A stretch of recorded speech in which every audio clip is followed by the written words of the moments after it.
Friends, welcome to another edition of Tutorial Tuesday, and this week I'm gonna dive into Cubase 11 Pro and we're gonna find out some things about tempo, the tempo track. Let's switch over to the Cubase program. There we go. I prepared some little things. I just did some kick, crash, hi-hat and snare. As you can see, it's only one shot, so I have to move it, and I can explain this to you as well. Now my grid type is bar. That means that if I move this, I copy this, which I can do by holding the Alt button on the computer. Then it moves directly to the next bar. So on every bar I can put a kick, but I want to keep the kick. I want to put a kick on every beat. So then we have to change that and change it to beat. And then I can move it, and then I move it to the beat. So that's the first steps. Well, I make four bars, and I make a loop of it and just press this one and then it loops. Okay, so I have a kick, I have a crash, I have a hat, but the hi-hat is not on the bar and not on the beat, it's in between.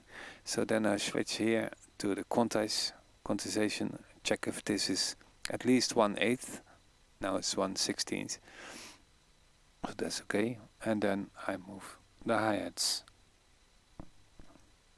on the offbeats like this.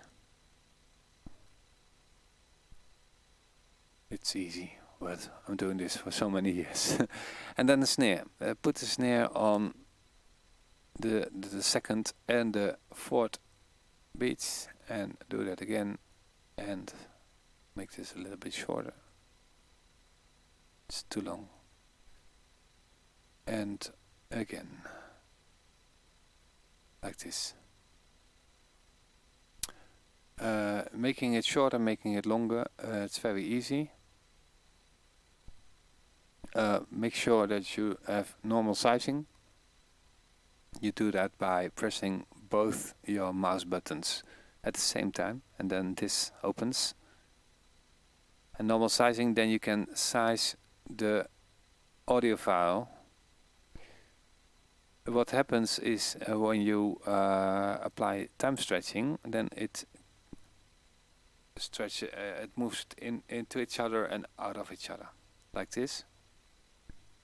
See, it's getting smaller and it's getting stretched out. So when I play this, it's time stretched. So that's not what we want. So that's why I wanna use normal sizing. I can delete this. Remove. Yes, remove. It's good that it asks questions.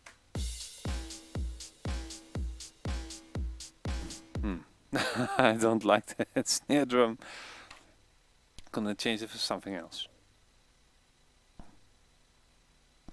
I like that more.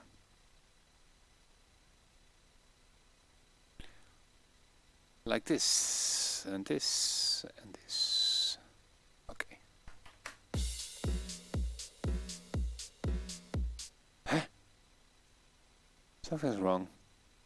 It doesn't sound like you. I don't know what's happening, and I don't find it out now. I'm gonna use something else. I'm gonna look for a clap instead.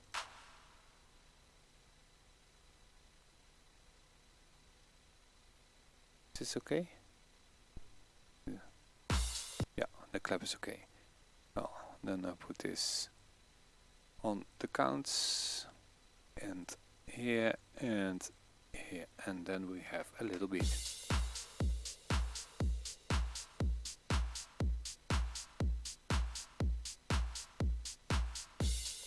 Well, this is as you can see below, it's 120 BPM. I can put the volume a little bit up. F3 is your mixer. I put it to -6.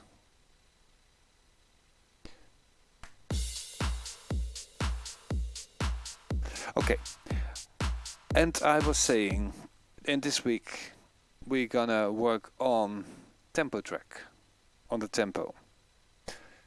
Because when I wanna change the tempo or time signature, that's all possible. I don't want to look because then it doesn't work. If I want to change my tempo, it's now 120 BPM. You only have to open the tempo track. That's Control T.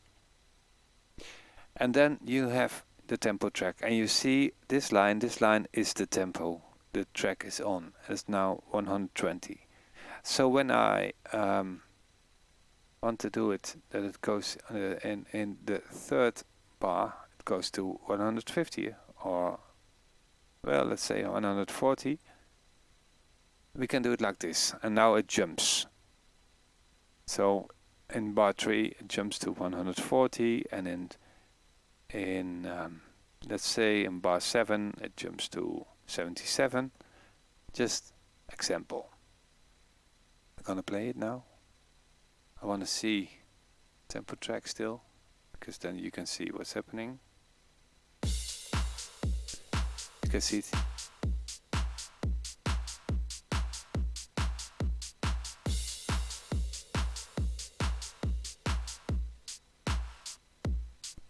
Well, this is okay if you want to move from one tempo to another tempo, but if you want to do it slightly, you can see it doesn't work, because it's always lines.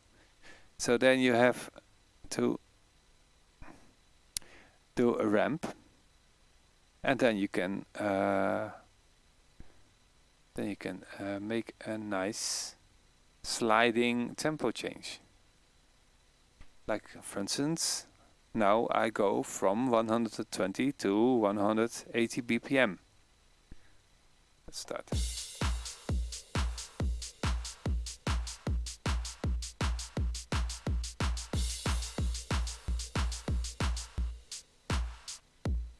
That goes again.